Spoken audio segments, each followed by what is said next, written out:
ಇನ್ನು ನಾಳೆ ದಿನ ಅವರ ಅಂತ್ಯಕ್ರಿಯೆ ಇರುತ್ತೆ, ಜೊತೆಗೆ ಹುಟ್ಟೂರು ಸೋಮನಹಳ್ಳಿಯಲ್ಲಿ ಅಂತ್ಯಕ್ರಿಯೆ ನಡೆಯುತ್ತೆ ಅನ್ನುವಂಥ ಮಾಹಿತಿಯನ್ನು ಆವಾಗಲೇ ಡಿಸಿಎಂ ಡಿಕೆ ಶಿವಕುಮಾರ್ ಹಂಚಿಕೊಂಡಿದ್ದಾರೆ.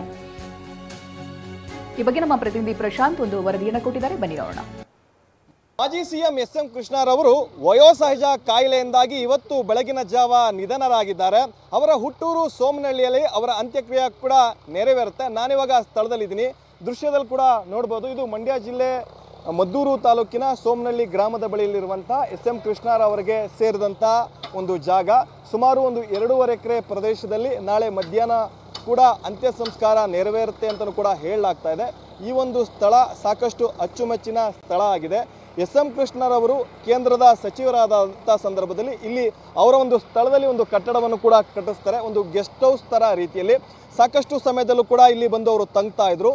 ಆ ನಂತರದಲ್ಲಿ ಇದನ್ನು ಅವರ ಮಗಳ ಒಡೆತನಕ್ಕೆ ಸಂಬಂಧಪಟ್ಟಂಥದ್ದು ಏನಿದೆ ಕೆಫೆ ಕಾಫಿ ಡೇ ಅಲ್ಲಿಗೆ ಕೊಟ್ಟಿರುವಂಥದ್ದು. ಆನಂತರದ ಇದು ಕೆಫೆ ಕಾಫಿ ಡೇ ಆಗಿ ಕೂಡ ಪರಿವರ್ತನೆ ಆಗುತ್ತೆ. ಆದರೂ ಕೂಡ ಈ ಒಂದು ಹೆದ್ದಾರಿಯಲ್ಲಿ ಈ ಒಂದು ಮಾರ್ಗದಲ್ಲಿ ಬಂದಂಥ ಸಂದರ್ಭದಲ್ಲೂ ಕೂಡ ಬಂದು ಇಲ್ಲಿ ರೆಸ್ಟನ್ನು ಕೂಡ ಪಡೀತಾ ಇದ್ರು. ಹೀಗಾಗಿ ಅವರ ಒಂದು ಸಾಕಷ್ಟು ಅಚ್ಚುಮೆಚ್ಚಿನ ಸ್ಥಳ ಕೂಡ ಆಗಿರುವಂಥದ್ದು, ಅವರಿಗೆ ಸೇರಿದಂಥ ಸ್ಥಳ ಆಗಿದೆ. ಸುಮಾರು 2.5 ಎಕರೆ ಪ್ರದೇಶ ಕೂಡ ಇರುವಂಥದ್ದು. ಈ ಒಂದು ಸ್ಥಳದಲ್ಲಿ ನಾಳೆ ಮಧ್ಯಾಹ್ನ ಕೂಡ ಅಂತ್ಯ ಸಂಸ್ಕಾರ ನೆರವೇರುತ್ತೆ ಅಂತಲೂ ಕೂಡ ಹೇಳಲಾಗ್ತಾ ಇದೆ. ಈ ನಿಟ್ಟಿನಲ್ಲಿ ಈಗಾಗಲೇ 3 JCBಗಳಿಂದಲೂ ಕೂಡ ಈ ಒಂದು ಸ್ಥಳವನ್ನು ಸ್ವಚ್ಛಗೊಳಿಸುವಂಥ ಕೆಲಸವನ್ನು ಕೂಡ ಮಾಡ್ತಾ ಇದ್ದಾರೆ.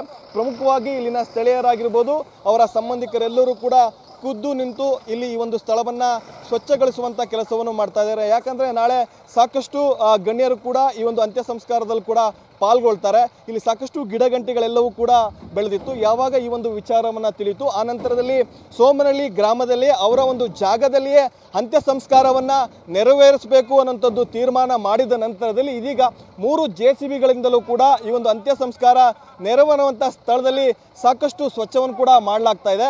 ಈಗಾಗಲೇ ಜಿಲ್ಲಾಡಳಿತ ಕೂಡ ಈ ಒಂದು ಸ್ಥಳಕ್ಕೆ ಬರ್ತಾ ಇದ್ದಾರೆ. ಯಾಕಂದರೆ ಸಾಕಷ್ಟು ಜನರು ಕೂಡ ಬರ್ತಾರೆ, ಅವರಿಗೆ ಅವ್ರದ್ದೇ ಆದಂಥ ಫ್ಯಾನ್ ಫಾಲೋವರ್ಸ್ ಇತ್ತು. ಸಾಕಷ್ಟು ರಾಜ್ಯ ರಾಜಕಾರಣದಲ್ಲಿ ಸಾಕಷ್ಟು ಹೆಸರನ್ನು ಕೂಡ ಮಾಡಿರುವಂಥದ್ದು. ನಾಳೆ ಸಾಕಷ್ಟು ಜನರು ಕೂಡ ಈ ಒಂದು ಸ್ಥಳಕ್ಕೆ ಬರ್ತಾರೆ ಅನ್ನೋಂಥ ಹಿನ್ನೆಲೆಯಲ್ಲಿ ಈಗಾಗಲೇ ಸಾಕಷ್ಟು ಅಂತಿಮ ಸಿದ್ಧತೆಗಳನ್ನು ಕೂಡ ಮಾಡ್ಕೊಳ್ಳಲಾಗ್ತಾ ಇದೆ. ಇಲ್ಲಿ ಸ್ಥಳೀಯರಿದ್ದಾರೆ, ಅವ್ರನ್ನೂ ಕೂಡ ಮಾತಾಡಿಸ್ತೀನಿ. ಸರ್, ಈಗ ಯಾವಾಗ ಅಂತ್ಯ ಸಂಸ್ಕಾರ ನೆರವೇರುತ್ತೆ ಅನ್ನೋದು ಮಾಹಿತಿ ಬಂದಿದೆ ಸರ್? ಕುಟುಂಬದ ಮೂಲಗಳ ಪ್ರಕಾರ ನಾಳೆ ಮಧ್ಯಾಹ್ನ ಅಂತ್ಯಕ್ರಿಯೆ ನಡೀತಿದೆ ಈ ಸ್ಥಳದಲ್ಲಿ. ನಮ್ಮ ಸಾಹೇಬ್ರಿಗೆ ಇದು ತುಂಬ ಅಚ್ಚುಮೆಚ್ಚಿನ ಜಾಗ. ಅವರು ಮಹಾರಾಷ್ಟ್ರ ಗವರ್ನರ್ ಆಗಿದ್ದಾಗ ಇದನ್ನು ಗೆಸ್ಟ್ ಹೌಸ್ ನಿರ್ಮಿಸಿರ್ತಾರೆ. ಅನಿವಾರ್ಯ ಕಾರಣಗಳಿಂದ ಅವರು ಅಧಿಕಾರಕ್ಕೆ ಹೊರಗಡೆ ಹೋದ್ಮೇಲೆ ಇಲ್ಲಿ ಕೆಫೆ ಕಾಫಿ ಡೇ ಆಗಿ ಇದು ಪರಿವರ್ತನೆ ಆಗುತ್ತೆ. ಅವರು ಈ ಕಡೆ ಮೈಸೂರು ಭಾಗದಲ್ಲಿ ನಮ್ಮ ಮದ್ದೂರು ಭಾಗಕ್ಕೆ ಬಂದಾಗ ಹೆಚ್ಚಿನ ಸಮಯವನ್ನು ಇಲ್ಲಿ ಕಳೀತಿದ್ರು ತುಂಬ ಖುಷಿಯಿಂದ. ಹಾಗಾಗಿ ಇಲ್ಲಿ ಕುಟುಂಬದ ಮೂಲಗಳು ಇಲ್ಲಿ ಅಂತ್ಯಕ್ರಿಯೆ ನಡೆಸಲಿಕ್ಕೆ ಅಂತೇಳಿ ಸಿದ್ಧತೆಗಳನ್ನ ಮಾಡ್ಕೊಂಡವ್ರೆ. ಈಗ DCM DK ಶಿವಕುಮಾರ್ ಅವರು 11 ಗಂಟೆಗೆ ಭೇಟಿ ಕೊಡ್ತಾರೆ ಈ ಸ್ಥಳಕ್ಕೆ. ಈ ಒಂದು ಸ್ಥಳ ಎಷ್ಟು ಎಕರೆ ಇದೆ? ಇದು ಯಾರು ಒಡೆತನಕ್ಕೆ ಸಂಬಂಧಪಟ್ಟಿದ್ದು ಏನು ಸರ್?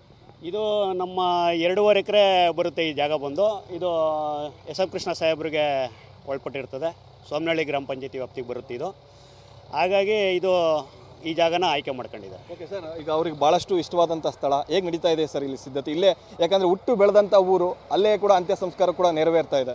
ಮೊದಲಿಗೆ ನಮ್ಮ ಎಸ್.ಎಂ. ಕೃಷ್ಣ ಅವರ ತಮ್ಮವರ ಮಗರಾದಂಥ ಗುರುಚರಣ್ ಅವರ ನಿರ್ದೇಶನದ ಮೇರೆಗೆ ಅವರ ಕುಟುಂಬಸ್ಥರ ನಿರ್ದೇಶನದ ಮೇರೆಗೆ ನಾಳೆ ಮಧ್ಯಾಹ್ನ 1 ಗಂಟೆಗೆ ಇಲ್ಲಿ ಅಂತ್ಯ ಸಂಸ್ಕಾರ ನಡೆಯೋಕ್ಕೆ ಎಲ್ಲರೂ ತೀರ್ಮಾನನ ಕೈಗೊಂಡಿರ್ತಾರೆ.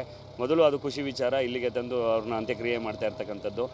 ಈ ಸ್ಥಳೀಯವಾಗಿ ಅವರ ದೊಡ್ಡ ಬೆಂಬಲಿಗರ ಒಂದು ಸಮುದಾಯದಿಂದ ಎಲ್ಲರೂ ನಿಂತು ಇಲ್ಲಿ ಕೆಲಸ ಮಾಡ್ತಾಯಿದ್ದೀವಿ.